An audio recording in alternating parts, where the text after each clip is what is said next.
This is Ryan Elliott for Boxing Social in association with Betfred. I'd like to be joined by Amer Abdallah today over on Zoom. Amer, first and foremost, how are you, my friend?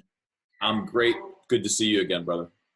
And you, Amer, are you managing to keep busy during lockdown? You're always a very busy guy, whether it's boxing or business. What have you been up to? You know, there's so much. You'd think that during this pandemic things would slow down and you'd be able to take your foot off the gas, but that's actually been the exact opposite. A lot more planning, a lot more, infrastructure work, and planning for when this thing hits. Of course, as tragic as it is with all the losses and all the deaths and the sicknesses, there's always a benefit in everything, and the benefit that we're taking out of it is more family time and just more focus on the details of business, on the details of the planning. Which when are we ever going to have another time like this again? Exactly. Now let's talk about boxing business. Things are starting to pick up in Las Vegas a little bit. I saw Bob Arum wants to do 3 shows over the next month or 2 as well. Are things starting to pick up a bit in your part of the world now, boxing-wise? People starting to plan? Yeah, I mean, as you touched on, Top Rank is really leading the initiative for launching these shows. Of course, their connection with ESPN is the big caveat for that, and the reason for that is, I mean, as you know, and most promoters, small-time promoters can't function, and with Lace Up Promotions, which is my promotion company out on the East Coast, you can't function without a crowd. But when you have guys like ESPN that are willing to foot the bill just for quality content and for fights, it takes that part of the equation out. So when you look at, I mean, even when at the massive level, Floyd versus Conor, Floyd versus Manny, you're talking about tens of millions of dollars at the gate. For a small-time promoter, that's half of their revenue if they don't have a network. But again, if you have a network and ESPN is backing Top Rank, they want to do 3-4 cards, 3-4 shows a week, and each card have a few fights on it, 3 or 4 fights on that. So, and it'll be in a small place. I was fortunate enough to be privy to some of that information as they reached out to try to help them with some aspects of the show. And they'll be having, I mean, it's going to be crazy. They're going to have all the fighters in one camp. And when I say one camp, like one isolated area, so that they put on the preventive measures to ensure there's any spreading of the virus. There'll be constant checking, even as far as the camp itself. It'll be limited to fighter +1 or fighter +2. It's a new world that we're going to be in, at least for the short term, and we'll see how it goes. But we have to be versatile enough to be able to pivot. I think the strangest thing is going to be fights without fans. It's going to be crazy. Absolutely. How does this affect matchmaking, in your opinion, Amer? We've been talking about it over here since we're not going to be able to bring fighters over as much as B-side opponents, etc. We're talking about a lot of guys having to go into maybe more domestic fights, having to step up their level of opposition a bit more quickly. Do you think it'll be the same in your part of the world? More all-American fights, more competitive fights? It's twofold, right? It's a double-edged sword. On one side of it, you want to say, I want to put on great fights. I want to put on, nobody wants to watch. And nothing against those guys, because everybody is at that stage at some time. Nobody wants to see C-level guys or B-level guys fighting. I mean, even B-level guys. You got some great guys out there, but nobody wants to see that. Everybody wants to see the best fight the best. Now, that's one side of the story. The other side of it is, how can you justify paying those guys the kind of money that they're getting when you do lose a large portion of your revenue? But having said that, I don't think, and this is just my personal take on this, I don't think you're going to have the A-level guys, at least in the short term. And when I say short term, I'm saying maybe by the end of the year, be able to fight. Because I don't think you're going to see a Danny Garcia versus Earl Spence with a crowdless gate, with a crowdless arena. I don't think that's going to happen. Now, if this thing gets prolonged for another 6 months, or for God forbid, we have another run at this thing, then they'll be backed up. But I don't think that we're going to see crowds until very late this year, early next year, which would mean your A-level guys are probably not going to fight this year. I can see you've got your Badou Jack shirt on there. Let's talk about him, Amer. He's linked up with Jonathan Banks. Talk to me about that. How did that all come about? We have a great relationship with Team Kronk and with everybody out there with that organization. Badou's, even when fighting Adonis Stevenson, Sugar Hill was out there with him, and we got to a point and to a level where Badou had a great relationship with Lou Del Val, and And Lou has a family out in New York, and they made mention that he wants to just really take some time and stay with his family. It's very difficult. Lou has to leave New York for 6-8 weeks at a time, and then when he comes to Las Vegas, he gets piggybacked with a couple other fighters. So his stints end up becoming 3-4 months away from home. He's got children and grandchildren, so it was just starting to become a bit tedious for Lou on that end. And it's always good to keep things new and to keep things alive. So we Badou said let's start looking for some trainers once that decision was made. And there were 3, 4, 5 different trainers that we looked at. Every one of them was a phenomenal trainer. Every one of them had so many strengths and weaknesses, that pros and cons rather, that fit or didn't fit for Badou's style, his lifestyle, et cetera, et cetera. And when Jonathan Banks came into the picture, it was just perfect. Actually, we still had 2 other trainers that I wanted Badou to train with. And he goes, this is it. This is the guy. And I said, I love Jonathan, by the way. I have a great relationship with him. And I said, listen, okay, let's check his box, but let's try numbers, 5 and 6. And he's like, bro, this is the guy. Okay, if that's what you're comfortable with, that's all I care about. And of course, it works out great that he's with Triple G. We use the same nutritionist, Lockhart and Leith, who I represent also in boxing. So it's a perfect mix. It's a perfect match. You mentioned there that influence from the Kronk that Jonathan Banks has got. He's working with Gennady Golovkin. He's worked with Klitschko in the past. At this stage of Badou Jack's career, what do you expect him to be able to do for Badou? I imagine it won't be a complete stylistic overhaul at this point. What changes can he make, though? Great question, Ryan. And that comes from understanding boxing. We don't expect Jonathan to come in and change Badou's style, nor does he want that. By the way, I say we because boxing is a team sport. It's an individual performance, but it is a team sport. So we say we as Team Badou Jack. And he's got a great team in Mike Lenardi, his camp manager, Arash over in Sweden, Arjan, his assistant trainer, Larry Wade, strength and conditioning coach, of course our Lockhart and Leith team for our nutritionists. So we have collectively, and of course Mayweather Promotions with Leonard and Floyd leading the way. But so we try to bounce ideas off of each other so that we can come up with one collective decision all the way. Bringing Jonathan in, nobody expects all of a sudden this miraculous 180-degree turn. No, there are things that Jonathan has noticed and has been working on. I can't really say too much, but let me say this. Here's what I love. I love that before they train, Jonathan puts on his boxing shoes, puts on his boxing trunks, and he's in the ring with Badou. He's working on certain things with him. And of course, Jonathan is a past fighter, as Lou was, is a phenomenal addition to the training. I think it's very important that fighters understand, coaches understand and trainers understand the fighting aspect of it. But he's tweaked something. I think you're going to see a lot more of an aggressive Badou Jack. It's no secret that Badou is a 15-round fighter. He breaks you down and he'll take you to the deep end and then drown you. It's no secret that Badou's had late starts in his past 3 or 4 fights, which have cost him controversial decisions. In the Marcus Brown fight, the setback that we had, Badou, we understood Marcus was a front runner, and Badou, the game plan is going to break him down and then take him into the deep end. And with the headbutt that happened early in the 6th or 7th round, you can't afford to give up early rounds. So that's obviously a big concern or a big point that we want to address. And I think Jonathan's the right guy to be able to turn that. I think you're going to see a lot more of an explosive Badou. You're going to see a lot stronger of a Badou. Right now, he turned his a part of his house into a training camp. So he's got a full gym in his house. He's training every single day. I appreciate you said that a lot of A-level fighters probably aren't going to be able to make too many plans until we know, when sport is going to return in its full. But has there been any sort of names thrown around for Badou? Any discussions in that regard? We do have a couple of options on the table, and until it's finalized, we're going to just sit back and wait for everything to be signed, dotted, and agreed upon.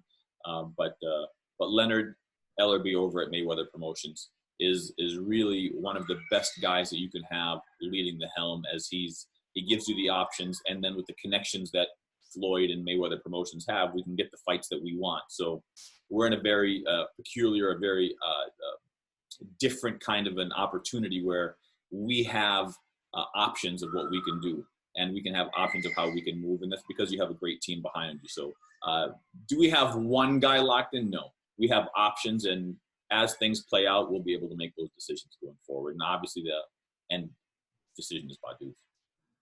Someone else I wanted to come on to, a good friend of yours, someone you know for a long time, Caleb Plant. We spoke about him when I saw you over in Las Vegas. You told me he will establish himself as the top dog at 168.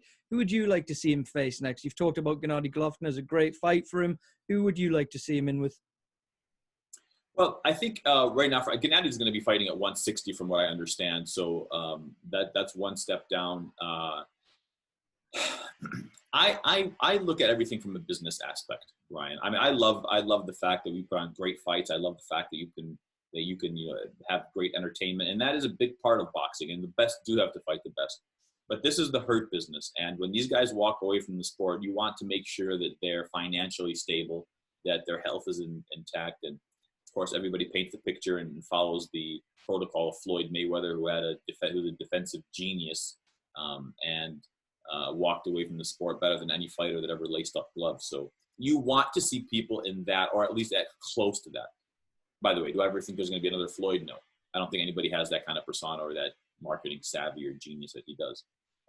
But for Caleb, I would like to see big money fights. I think the Canelo fight would be great. I think it was a little underhanded that they chose Caleb, or they asked Caleb to fight literally when he was just walking out of the ring and saying, hey, we'll give you 8 weeks. For a lot of fans that don't understand boxing, and again, this is why you have to have boxing-minded and boxing people that understand boxing. The guy didn't just go through an 8-week training camp. He also had an 8-week pre-camp.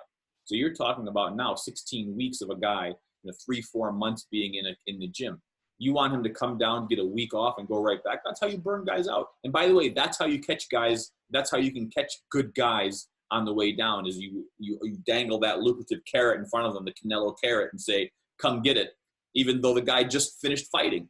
You got to give the guy a month off. You got to give the guy 2 months off. And then if you're serious about that fight, you will sit back down and you'll have that conversation with him when things are all on a playing field, even playing field. You don't do it when the guy's still coming out of the ring dripping wet and off for the fight. I'd like to see the Canelo fight for the financial upside on it. I would love to see for the entertainment side a David Benavidez fight. I think there's a lot of money there. I think there's a great fight, and there's a lot of animosity and bad blood there. There's some other guys in the mix also to keep him busy in between those kinds of fights. The last time you and I saw each other, I'd just spoken to Caleb the day before. Oscar had came out and sort of said what he said about Caleb after things didn't work out, after that short sort of negotiation period, it all sort of fell flat. How disappointed was he with how that all unfolded? As you mentioned, there were a segment of people that perhaps weren't fully aware of what was going on, that were criticizing him. When I spoke to him, he didn't seem particularly thrilled about it. How disappointing was that? So Caleb is a very interesting and unique individual. So I have the fortune and the pleasure of knowing him before the fame and the belts, during, after. The one thing, and why I say he's unique is, first of all, I don't think there's everybody talks about their why. I don't think there's a why in boxing as devoted, as dedicated, and as aggressive as Caleb's is. It's truly the best story in boxing. That's one. Two, what that does to a fighter is entirely different. So typically when guys get titles and they win world titles, it's almost the peak of their career and they become so comfortable. Caleb actually gets meaner as time goes on, which means his hunger for greatness continues to develop and continues to build. He doesn't get comfortable. The kid is a dog. He is an absolute dog. And Caleb has changed since he's won the world title. And he's changed for the better in that he wants everything. So when you get a guy like Canelo that comes and says, or Canelo's team that offers him the kind of fight that he does at the time that he does, I don't think Caleb's the kind of guy that's so desperate that just says, yeah, that's fine. He's got enough of a level head to be able to make the right kind of decisions. Of course, he's got one of the best managers in boxing right now and one of the best advisors in boxing right now, if not the best, that can move him. So I don't think that he takes it that personal. It's all business to him. And it's all business to make sure that he can prove that he's the best in the world. But he's got enough patience. What he's gone through, he's got enough patience to sit and wait for the right moves at the right time. There's a lot of moving parts at 168 at the minute. We're waiting to see who was going to get that Canelo fight. It looked like it was Billy Joe Saunders, but obviously everything's been pushed back now. One man that was left sort of in the cold after that was Callum Smith. Caleb Plant's talked about that fight before. He's even said that there was offers sent to Callum Smith. Do you like that as a fight for Caleb Plant? Yeah, I love the Callum Smith fight. The Billy Joe Saunders Canelo fight was happening. I mean, Billy Joe was here in Vegas set up, and we had our nutritionist George Lockhart in camp with him. That fight was a done deal. I mean, they were going, and even after this pandemic hit, Billy Joe hung out for a little bit longer, hoping that it would go into this phase out, and it didn't. And then they ended up breaking camp, and everybody went back home. But yeah, I mean, the Billy Joe Saunders fight, I love. I think that fight can happen, and I think there's a lot of money on the table there, given that, you know, with PBC teaming up with Matchroom, I think that's a great, with the Zone, of course. I think that's a great lucrative fight. I love the Callum Smith fight. I think that stylistically, it's great for Caleb. Now, I wanted to come on to Floyd, who you mentioned before, but I think it's only right before we do that we talk about the sad passing of Roger Mayweather. You and I haven't spoken since then. In your own words, you know, from knowing Roger, how unique a character and a mind was he as well? There'll never be another Black Mamba. There'll never be another Roger Mayweather. So outspoken, so brash, but at the same time, the knowledge that he has, this guy truly understands boxing. He understands fighters. Of course, not the most eloquent kind of guy, but that's what makes him as unique as he was. The guy was just a poet in his own right, just an absolute genius, a mastermind, and he's still missed. I mean, it's been a couple of months, but he's missed every single day. And I mean, he is. You can give him that title as the pioneer, the godfather of that mitt work that everybody is doing now. That didn't happen before Roger Mayweather. So you have to give credit where credit is due. That is the Roger Mayweather style mitt work. And imagine all of trainers, every trainer, every fighter, you know, emulating that kind of a style that one man created. Nazim Richardson, when he came in with the noodles, and the guys doing the noodles, you know, but you have to give credit where credit is due. And those guys are pioneers in their own right. But Roger will always be missed. It looks like the Roger training legacy may be carried on. We've seen Floyd Mayweather on social media. He's been doing a lot of work with Devin Haney. He's been down the Mayweather gym doing a lot of work of different guys. What do you make of Floyd going into that sort of that transition as trainer? Do you think that's just the influence of his late uncle sticking with him? No, Floyd's got an obsessive personality. When he wants to do something, he does something. That's why nobody around him knows what he's going to do next. Because when his mind gets put onto something, he just jumps all in. And you have to admire guys that have that kind of drive and passion.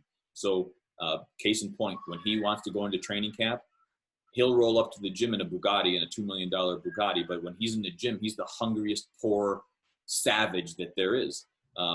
When he wants to get into business, he puts everything into his business. When he gets into, if he wants to get into training, then he's going to put everything into training. Now, I said that, and mind you, when I watch Floyd hold pads, I'm actually pretty surprised of how well he can hold pads. You know, just because you're a great fighter, or in his case, one of the greatest of all time, that doesn't necessarily equate to being a good trainer. But the way that he holds the pads and the way that he's moving and talking to these guys, he's actually a good trainer.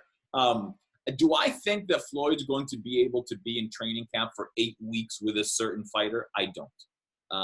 But again, I said Mayweather McGregor would never happen, and I was wrong there. You just never know with Floyd. But I think him getting involved with that, and listen, Floyd's had a rough couple of months.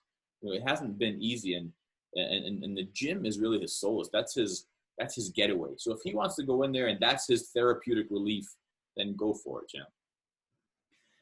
Another thing I wanted to get your thoughts on, someone you've worked with and spent time with, Mike Tyson. We've seen all the photos of him, all the videos of him getting back in shape. A lot of people getting carried away with comeback talk. Mike has specified that if it is a comeback, it's for charity. What do you make of that whole situation, Amer?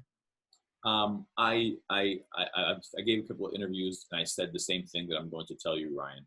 Imagine if social media was as strong during Mike Tyson's heyday as it was now. Mike Tyson would be the wealthiest fighter in the world. His persona inside of the ring, outside of the ring, I mean, he was an absolute savage killer in and out of the ring. There wasn't a light switch where he was a nice guy and then he turned bad guy. He wasn't a Badou Jack, a really gentle human being outside. When he gets into the ring, he turns into a savage. This guy was a savage in every realm in his life. So for him to say, I'm going to come back, and he puts up a 9-second clip of him hitting pads, and it literally broke the damn internet. Everybody from ESPN to the UFC to everybody in sports combat went crazy, to the president of the United States retweeting it. The guy commands a huge presence. And if he's going to use that, I mean, Mike is doing okay financially, I would assume. Of course, I don't know his personal finances, but I assume he made a lot of money in his career. And I know there was some issues back then with the other promoter, but he's going to be doing okay. I don't think he needs the money. I think that Mike Tyson's the kind of guy, actually, I know Mike Tyson's the kind of guy that doesn't fight for the sake of entertainment. Mike Tyson fights for the sake of sheer warfare. He loves that. When they had the big YouTube fights, I tried to get Mike involved with it, and he wanted no part of it because he just loves the real fight. He loves the old style guy. The guy is so articulate and so well versed in boxing and history and the real, the warfare of fighting. That's what he loves. So when I saw that there was an offer for him for $1 million or $2 million to fight a rugby player or something, that's insulting to him. He doesn't want to fight that. If he's going to fight, he's going to fight a real fight. He's going to fight a real guy. That's just the kind of guy Mike Tyson is, and rightfully so. That's what his persona is built on. You said he'll want a real fight. There's all of a sudden talk of him facing Shannon Briggs. There's talk of him facing Evander Holyfield in a trilogy. That seems to be the thing that's particularly captured people's imagination, talk of that trilogy. Whether for charity or not, there is worries about their safety if they were to go back in the ring. Is that something you would watch, though? Well, would I watch? Of course I'd watch it. You'd watch it, too, and so would everybody that's watching this right now. Everybody would watch it just for the sheer entertainment part of it. But is it the safest thing? Of course not. And Mike's in his mid-50s now. Shannon's got to be close to his 50s. Evander in his 50s. That's your body isn't built for that kind of punishment at that stage. And listen, Mike, Shannon, Evander, Riddick. No, I heard Riddick was in bed. They pulled his name out of it. Those guys still can pop. Those guys still can hit. It's not. This is not just. How do you tell a guy like that it's an exhibition? Let one of them get clipped and see what that exhibition turns out to be like. It's going to be like Apollo Creed and Ivan Drago, that kind of exhibition. And these guys go out. These are real fighters. These are real guys, and they can still hit. They can still pop. So I would hate to see them fighting at this stage for real. But man, that's just that's how bad we want to see Mike Tyson. That's how bad we want to see him. We're willing to watch him do anything. He said at one time, and I'm still fasting, so it's still Ramadan, so I'm not going to quote him blank. I'd sell out Madison Square Garden talking about sexual things, but and I believe it. Look at he's saying I'm going to do an exhibition, and everybody in the world is going crazy about it. A lot of fighters have this thing in their head at one time or another after they've retired where they think the comeback's there and they want to come back and give it one last run. You seem completely happy with your decision to have walked away from prize fighting. Do you think that's because you've been so busy with other ventures you haven't had time to stop and think about that, what you could be missing? Ryan, you asked the perfect question. And let me tell you why fighters come back. What a lot of people don't understand, and this is why, again, I think that fighters should be surrounded with, whether it's their management, their trainers, their advisors, guys that understand boxing or kickboxing, combat sports, and have been under those lights. The reason guys come back is they itch for that. When you're the man, when you're touted, and it's your night, and you're the guy, you're on the poster, all the interviews are about you, your team's all wearing your name, you miss that. Your ego misses that. That's what guys come back for. I mean, most of them don't come back for the money, although some of them do. But most of them, it's not about the money. It's about getting back in there and getting back under those lights, getting back there, being back in the spotlight. Of course, unfortunately, you do see guys that come back because of financially they're strapped and they've had bad financial planning and whatnot. But that kind of aura of having you being the man and you being, under those lights and you're the main event and everybody's there for you and the tickets are sold out and the training. I mean, that's really where guys come back. And I think, and as far as I'm concerned, no, when I watch a fight, Brian, I used to say, man, I can't wait to get back in. Man, I can't wait to training camp. I can't wait to feel this and I can't wait to feel that and I can't wait to go through this and go through that. Now I look at it and I'm like, oh, and my heart just turned off. I don't have that in my heart anymore. Now, mind you, I love still training. I love still sparring. I love, you always have that fight and that dog inside of you, but it's not for that. It's for other things. And final couple bits before I let you go, Amer, because I've kept you for quite a while here. Viddal Riley, he was speaking to Leonard Ellaby the other day. Leonard sort of told him that UK homecoming could be coming in the sort of next 12 months. Viddal seemed very excited by that idea. What sort of plans have you got for that young man moving forward? Well, I'm very happy that we signed with Mayweather Promotions, and we had a couple of things on the table. We were strategizing and planning. Viddal, first of all, is very ahead of his time in terms of his age.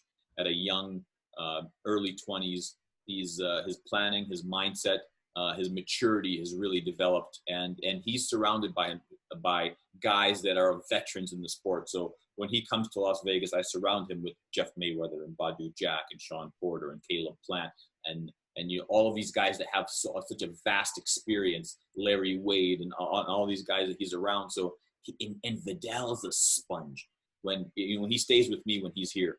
And he'll be eating breakfast and watching an old Holyfield fight at the same time. Then when he's done, he'll go to his room and he'll watch some old footage. The guy is he's a student of the game.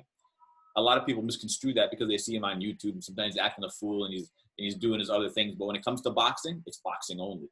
And he's an absolute student of the game. So that's kind of a precursor or introduction to the answer. But as far as his plans, Mayweather Promotions is looking to start doing smaller shows end of the summer, early fall. And look, at the stage Viddal is right now at 4-0, he still is an introductory kind of fighter. We still want, a good 6-7 fights under his belt before we can start moving up the competition. So we will fight on any card. We can fight without fans. When he fought on the last Mayweather Promotions Samstown card, the views that he got off that fight were 12 times more than the highest fight that they've ever had. So he commands a presence, an online presence. So it doesn't really matter if there's people in the crowd or not. People will watch Viddal. They'll follow Viddal. And I think that during this time, it's actually built up a little bit more of a demand of what he's doing. And he should be commanding that internet and social media presence because it will spill over to actual attraction and fame inside of the boxing world. So we'll wait to see what happens. From what I understand, there's still a travel ban from the UK to the United States, so we're kind of strapped there. We have to wait for that to clear up first. All right, I think I've kept you for just about half an hour now, so I'm not going to keep you any longer. I'll let you get back to your family and get about your day. But thank you so much as always for speaking to me, and I'm sure I'll see you when this thing is long over. But until then, stay safe, and I'll catch you soon. Thank you, Ryan. I'm following everything you're doing. You're doing a great job, man. Thank you for having me on.